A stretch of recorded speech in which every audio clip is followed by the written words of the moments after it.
Welcome to Hope for Survival YouTube, Hurricane Helene update number 5 from here on the ground in Elk Mills, Poga, East Tennessee. Kind of hit the ground running. It's busy, lots of changes taking place and falling into place, and getting the store up and running for the folks to come through. And we're going through buddy heaters and propane like crazy. It's cold at night. It's down in the low 30s, and we're doing our best to try to get heat in the hands of those who they have nothing. They don't have a way to burn firewood, and so on and so forth. You've heard the stories and so forth, but things are we're in the recovery stage, and this is a long stage, and we're doing our best to get people out on the streets to find these people and up the hollers. And there's still a lot of places you can't even get a four-wheeler into, and we're working on it. It's a matter of finding crews who most of them are volunteers who come through, and they're wanting to work, and we send them out to addresses to do welfare checks and report statuses back to us. And it's just an everyday continuous process that there's gains, but there's so much still ahead that needs to happen before we go into a deep freeze and snow, to help these folks not freeze to death. So everyone's generosity is I can't tell you how incredible it is. Folks all over America, especially the Hope for Survival family, you've been amazing. Folks from my own family, you've been amazing, from numerous states, trying to collect donations, monetary, and get it down so I can deposit it. And we're buying thousands of dollars in buddy heaters and filled propane tanks and things of that nature to help these folks out. So this video will probably be a little bit shorter than normal, simply because I've only been back on the ground about 24 or so hours here, so I haven't been able to get out and get a lot of footage. But there's a good interview with a new friend named Trevor. I think you'll enjoy, and thank you all for following along and for supporting Hope for Survival. Thank you much. Let's roll on.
We got all the tent up last trip, and they got the sides on it, and they got some shelving and tables.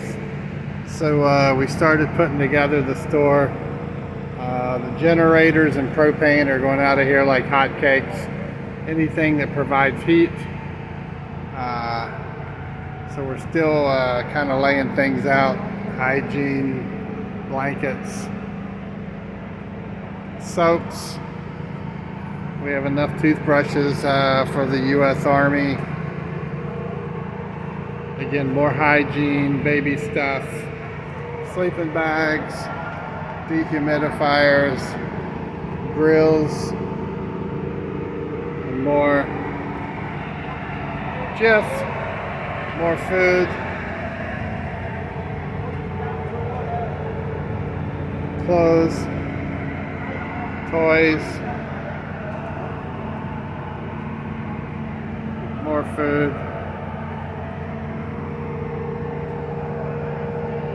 more and more and more. We're still unpacking totes, and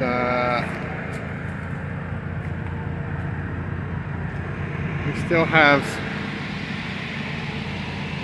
2 semi-trailers fairly full.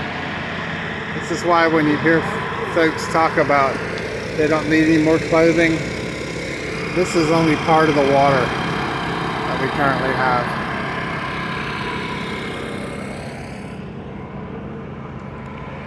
You can see down the back of this semi, and a young volunteer has been kind enough to start going through things. Animal feed, more totes, drinks, propane tanks in the back. There's stuff stacked underneath. There's another cargo trailer.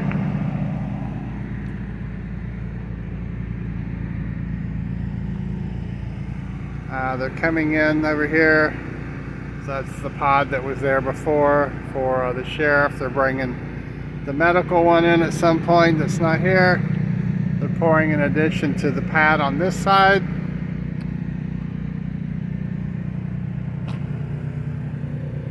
It's almost like a carnival. They relocated the 2 showers and toilets that are heated out this way, and the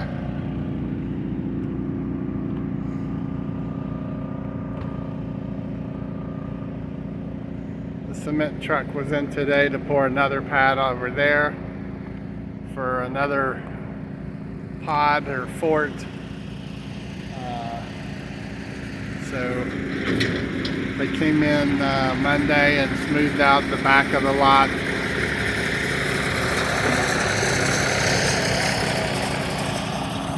We got lots and lots of volunteers who are here. They're out in the hills searching for homes, damaged homes. A lot of elderly with damaged homes, trees down, and the teams are going in. The teams are going in and searching. They found a home today. There was only half of the house. There was only half of the house there, so we're not sure where the owner of the house is at.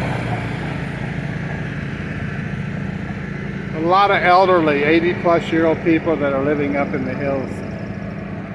So, and this is our little store. So last time the 2 trailers were parked the opposite direction, and now they're moved. Did we start? So this is our amazing volunteer crew for today here in the store, and if I told you it's 1,000% different, I would be shortchanging them, because it's absolutely incredible how organized they have put things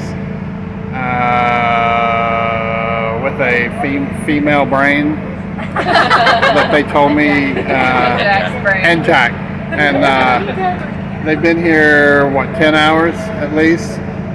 So tell me who you are. Who are you? I'm Haley, and Haley? I'm from Louisiana, actually. And all day today I've been sorting a big trailer outside full of donations that were just all kind of thrown in there. So we've made that look nice, labeled things, brought things out here so people can shop. Looks organized. Yes. You can find what you want.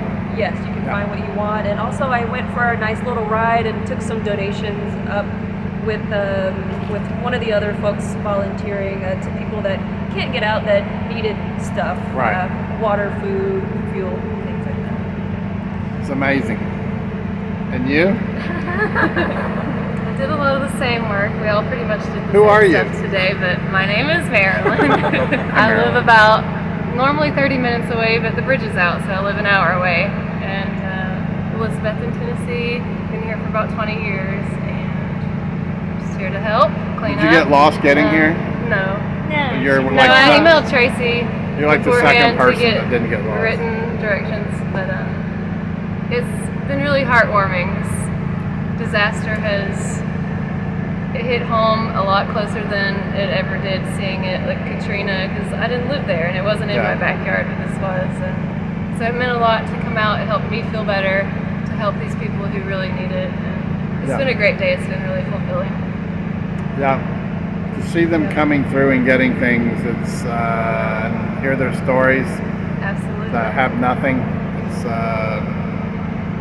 Yeah, it's been good. And you are Michelle. My mom. Michelle, Yes, her I'm mom. Yes, I'm from Tyler, Texas. She's from Tyler, Texas. Yes, sir. Yes, and I want you to know East Texas is behind this area 100%. Thank You're you. in our prayers. We're still sending things. More disorganized chaos that you have to organize once it gets here. But I'm going to put the word out when I get home to sort, label, box before you ship it. Don't And just prepare. Yes, And because, prepare. Yes. Because you never know That's what right. tomorrow brings, and anyone can be where these people are at. And the resiliency of the local people and how they don't want to take anything because they don't want to take anything from anybody else. And I had to encourage them. No, we have semis out here of supplies. Yeah. You can take more than 2 cans of beans. You can take more flashlights. We want you to have everything you need. They're just a resilient, independent people, and you have to admire that. That must be why no one's taking the hot dog buns. Because they're still over there. And this is Mr. I'm Jack. I grew up in Indiana, but I live in Virginia. And I watched these ladies work all day, and it wore me out, and I'm tired. Yeah, so how'd you end up down here? I was in Chattanooga, Tennessee, and I dropped some stuff off and asked if they knew anywhere to volunteer. He gave me the number of a guy who was a volunteer fireman, who gave me Tracy's number. Then I drove here and I got lost, but I ran into the sheriff, who then brought me here, and now here we are. Welcome to the world, man. It's lovely. We've all been lost, trust me. But now I'm found. Amen. Amen. We thank you all. Seriously, we could have never gotten this far with this project in the time that you've knocked it out.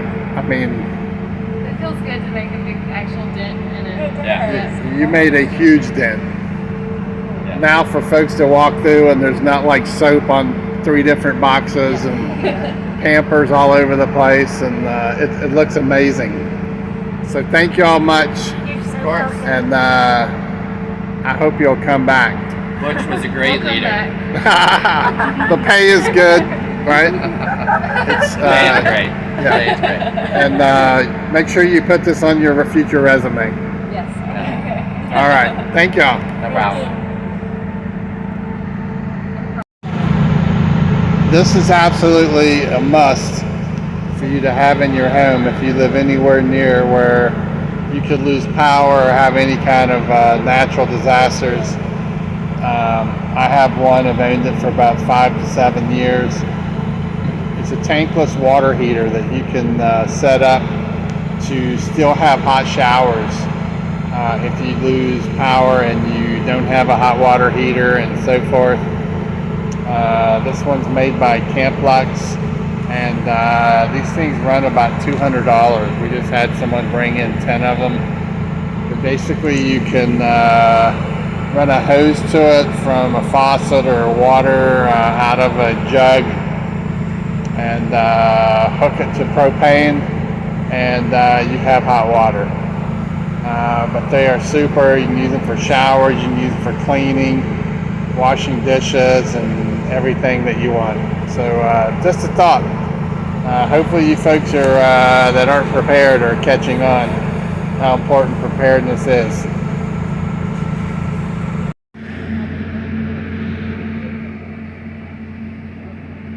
The gentleman that drives this truck is out helping, going house to house. It's from South Africa. And he's here in the disaster area helping out with his skills. It's pretty remarkable.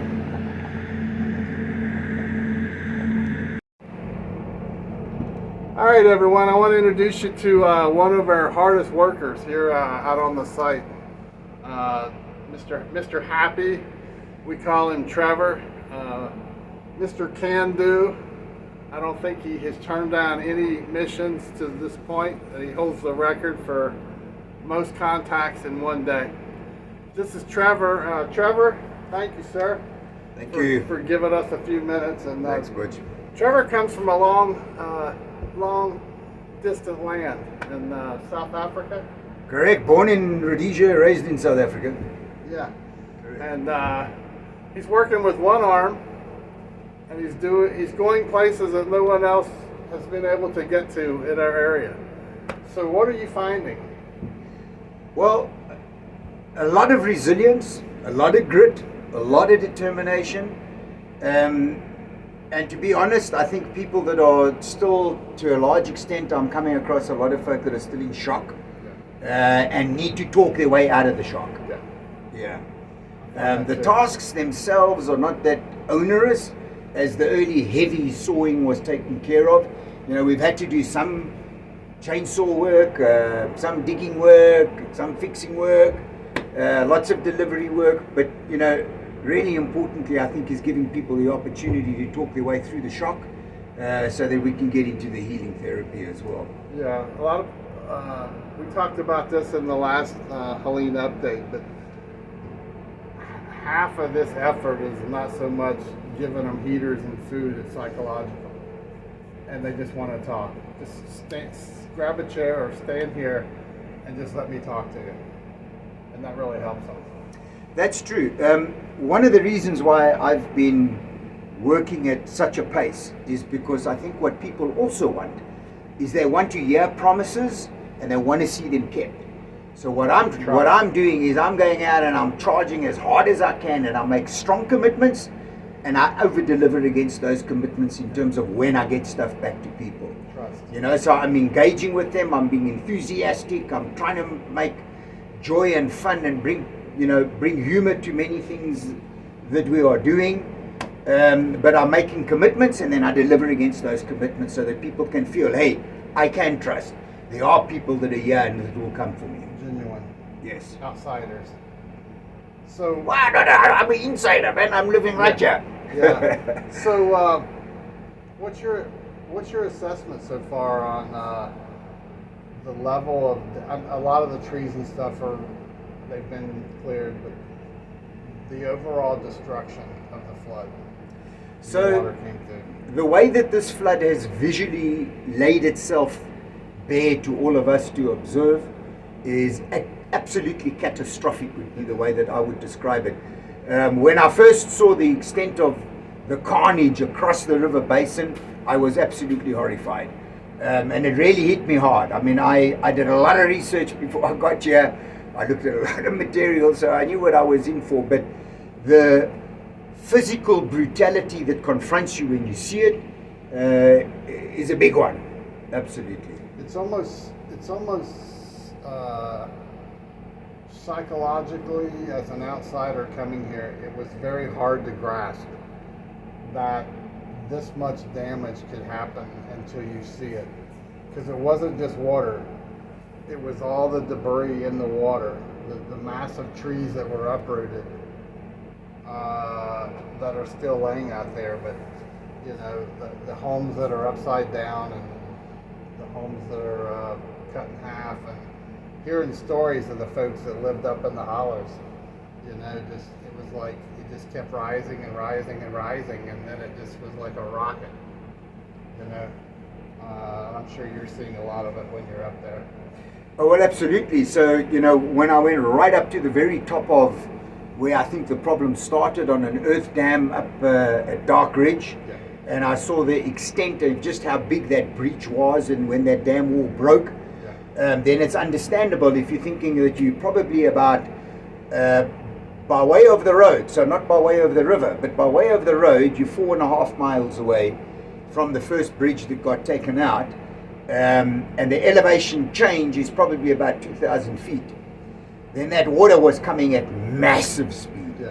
So when the locals talk of, and the people that I've spoken to talk of surges, you know, there were surges that were coming through the debris that was collecting against the bridges. I call them beaver dams, but these are beaver dams that are 40 foot tall, that are 20 foot thick, that were probably to a large extent not that penetrable. So water would have been going over the top of those.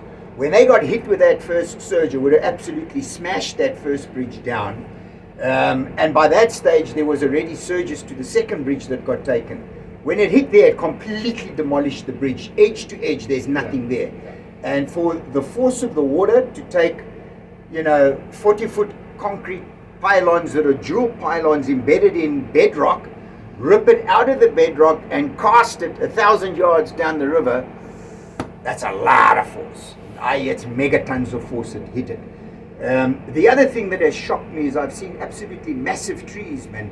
You know, almost the thickness, or I would describe it as the size of my tundra, that had grown their roots around massive rock that stand almost as high as I do, and that's been pulled straight out of the earth, snapped from its root system. So the speed that must have hit and the force is just overwhelming. And then, of course, we know what happened here where we're standing right now. Yeah. It's and the vastness of how many communities and how many states that this occurred in. You know, Yes. It wasn't just like southeast Tennessee, but you look at western North Carolina, and there's massive damage in North Carolina as well. I don't know if you've been down there, or Irwin, the whole community in Tennessee. It's the same thing that's over here. It's over Correct. there, and it's Correct. down there. Correct. So The devastation is overwhelming, and you know, I think that the harder part and the stuff that we're getting done with right now is the most remote people. And the most remote people just so also happen to be the most senior of citizens that I've been getting to serve. So they would be, you know, late 70s to late 80s. Some of them that have, you know, health challenges that they need to deal with. And getting to those folk and giving them hope, and going back and back and back and showing that we care and keep delivering for them every single day, and going out with, you know, messages of hope and inspiration and happiness, and delivery. That's what it's all about for me. We're here for the long haul. Yeah. Whatever they need. There has been more people come down today to come through the store to get supplies than at any point. That's phenomenal. So maybe a lot of that has to do with you going up and kind of opening up that door of come down and get what you need, you know. So it's a long haul. This isn't going to end fast. For all of you who have donated resources and monetarily, please thank you, and please continue doing so. We're passing buddy heaters and propane out as fast as we get it in here. Yeah. It's really cold here at night, in the morning. Yeah. So imagine you or your child or a grandchild or family is out in this cold, and no one's been there to help them yet. So that's what no electricity, no means of heating. Yeah. It really has been tough, and it's going to be a continuous cycle, you know. And and I do this because I can relate to it in my personal experience. My arm has been paralyzed for 41 years. I have a chronic pain condition that hammers me multiple times a day. So I multiple times a day need to seek new inspiration and keep trying to inspire and drive myself to continuously overcome. And it's going to be the same for them. They're not just going to be inspired by one event. They will not be inspired by two events. They will not be inspired by what happens over the course of the next 2 months. They're going to need continuous reassurance and continuous re-inspiration as they go through this journey of healing. That's my point of view on it. Yeah, and it's one of the things that has really stood out since I've been here the first time is the resilience of this community. How fast, from the water receding to them standing up the makeshift store across the street, to take care of the bridge they built with the trailers butt to butt. Just, they didn't panic, they didn't sit and woe me. They immediately put their heads together and they said, we got to build a plan, right? And it's pretty remarkable, because if we would have come in here and they hadn't gotten to that point, I think we would have found far worse. Yeah. I think it's fair to say that they absolutely took the bull by the horns. Yes, absolutely. And boy, did they ride it, because you can see it. Those early days, what they've overcome, and certainly the feedback that I've gotten from many folk that have been stranded, you know, over and over out here, that, well, these good old boys were out here with their chainsaws and had this place clean in 2 days. Yeah. So I think, you know, that's remarkable. And I think that has helped in a lot of ways just to ease that initial shock. Because the isolation would have been very, very difficult for us to get to so many people. Especially up on Bob's Island. Yes. Had they not completed that makeshift bridge, yes, it would, yeah.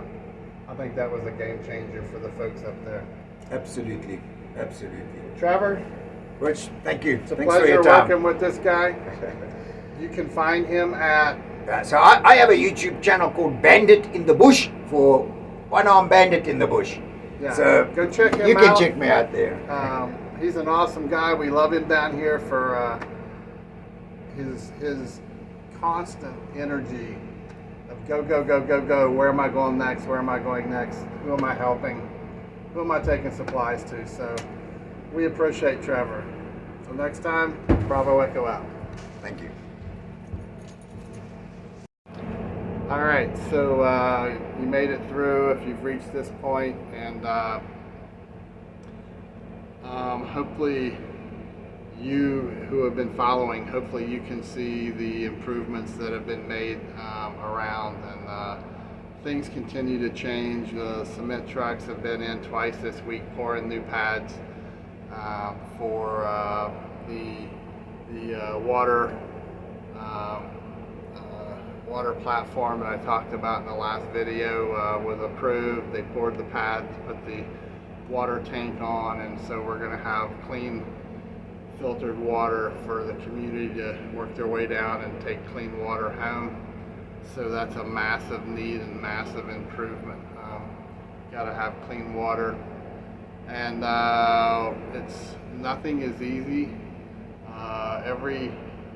Every accomplishment or achievement takes days of work to make it happen. There's so many entities to work through outside of the local community. The local community, the folks have been absolutely awesome. So I give them an A+ every day for everything that they're doing and continue to do while they try to work their way through their own disaster that happened to them. So bless them. So if you would like to donate, you can email me at preparedness101@protonmail.com and tell me you would like to donate, and I will work it from there. I'll send you an email, or you can go on my website at hopeforsurvival.com and you can donate there. It's through PayPal. PayPal takes a percentage of every dollar donated. So because this is a disaster, we're trying to help folks. Every dollar counts. So that would be much I think it appreciated. sounded similar to the. So Dr. Elder is trying to get around behind me right now. With the bandit. Come on in. You're good. Come on in. I can cut it out. You're good. So if you would consider making a donation, 100% of every dollar donated is used. Right now we're focused on buddy heaters and propane to get to the folks who are taking this stuff up into the hills, and it would be much appreciated. So until next time, you all be blessed. Continue praying for everyone here, and don't forget to give thanks. Bravo Echo out.